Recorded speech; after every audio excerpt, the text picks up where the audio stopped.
اگلے سوال کی جانب بڑھتے ہیں، اور بعد السلام پوچھنے والے نے یہ سوال کیا ہے کہ آغا صاحب میری پوری فیملی میں کبھی کسی نے تقلید نہیں کی، اور وہ تقلید کے خلاف ہی رہے، اور ہمیشہ میرے بڑے بزرگ جتنے بھی تھے ان تمام نے کبھی کسی مجتہد کی کوئی تقلید نہیں کی۔ البتہ وہ جو اعمال کرتے تھے وہ ایک کتاب ہے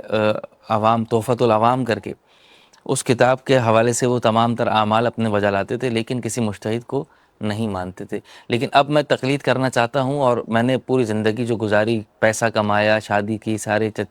جتنے کام میں نے کیے وہ بنا کسی مجتہد کے فتوے کے کیے۔ تو اب میں چاہتا ہوں کہ میں آیت اللہ سیستانی کی تقلید کروں، تو اس کا کیا طریقہ ہوتا ہے کہ میں اپنے پرانے تمام تر اعمال کا، اپنے حساب کا، نمازوں کا، ہر چیز کا حساب لگاؤں، اور پھر دوبارہ سے اعمال انجام دینے پڑیں گے؟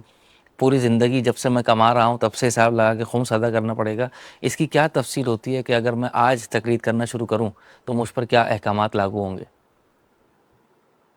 دیکھیے جی، آج سے اگر آپ آیت اللہ سیستانی رحمۃ اللہ کی تقلید کرنا چاہتے ہیں تو آپ یہی نیت کریں کہ میں آئندہ اپنی عبادات اور اپنے معاملات اور یعنی یعنی فرقہ جن مسائل کا بھی میری زندگی سے تعلق ہے وہ آیت اللہ سیستانی کے فتویٰ کے مطابق انجام دوں گا۔ یہ زبان سے بولیں یا اس کی نیت کریں، پھر جو ہے عملی طور پر جو مسئلہ بھی آپ کو پیش آتا ہے ان کی کتاب آپ لے لیں، توضیح المسائل تقریباً ہر مجتہد کی اسی نام کی کتاب ہے، جس میں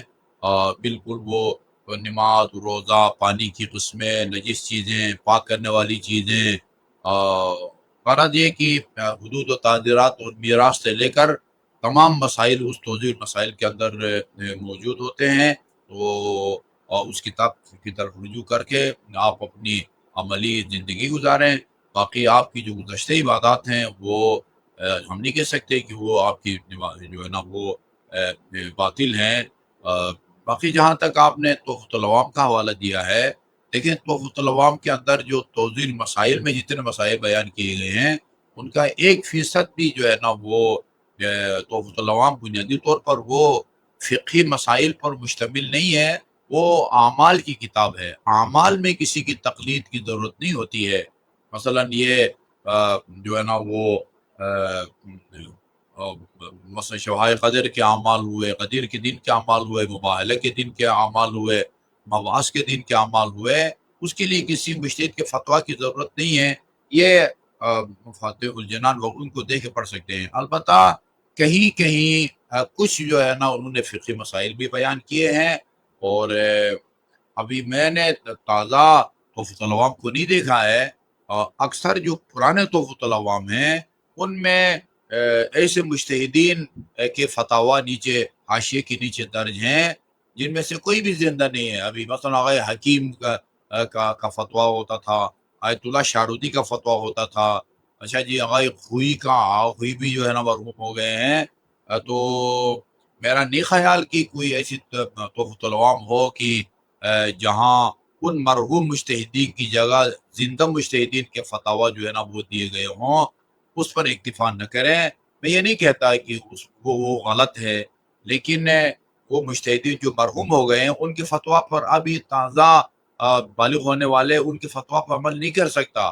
تو جس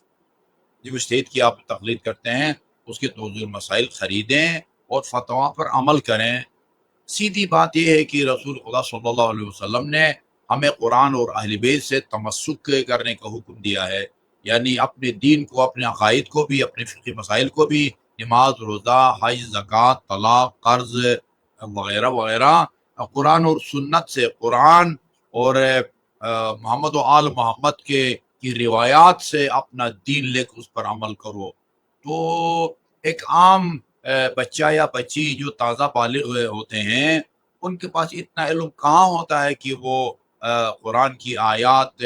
500 آیات کی جس میں احکام کو بیان کیا گیا ہے، نماز، روزہ وغیرہ کے، وہ آیات اس کو معلوم ہو اور ان آیات کی تفسیر اس کو معلوم ہو۔ اور اہل بیت اطہار کی جو روایات ہیں تقریباً 60,000 کے قریب ان کی روایات ہیں، ان میں چھان بین کی صلاحیت ہو،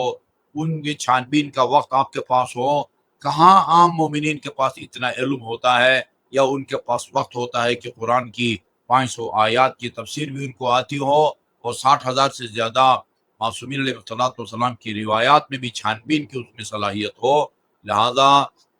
بلکہ یہ شکر کریں کہ آپ کو تقلید کی سہولت دی گئی ہے، ورنہ اگر اللہ تعالیٰ کا یہ حکم ہوتا ہے کہ ہر مسلمان ہر مومن جو ہے وہ ان 500 آیات کی تفسیر کو سمجھے اور یہ 60,000 جو معصومین کی روایات ان میں چھان بین کر کے اس سے جو ہے نا اپنا شرعی حکم سمجھ کے اس پر عمل کرے، تو یہ نظام دنیا جو ہے وہ درہم برہم ہو کے رہ جاتا، نہ کوئی ڈاکٹر بن سکتا، نہ کوئی انجینئر بن سکتا، نہ کوئی اور جو ہے نا وہ زمینداری کر سکتا، نہ کوئی جو ہے نا صنعت کار کارخانہ جو ہے وہ چلا سکتا، کیونکہ یہ کوئی معمولی کام نہیں ہے۔ 30 سال کی عرق ریزی اور محنت کے بعد بندہ اس قابل ہوتا ہے کہ ان میں چھان بین کر کے کوئی وہ رائے قائم کرے، تو اس نے تقلید نہیں کی ہے۔ اگر وہ بائی چانس ہی کہیں جو عمل انجام دے چکا ہے، وہ اگر اس مجتہد کے فتویٰ کے مطابق انجام پائے ہوں کہ جن کو آپ نے قربتاً اللہ انجام دیا ہو، تو آپ کی گزشتہ اعمال ٹھیک ہیں اور ان کو دوبارہ بجا لانے کی ضرورت نہیں ہے۔ جی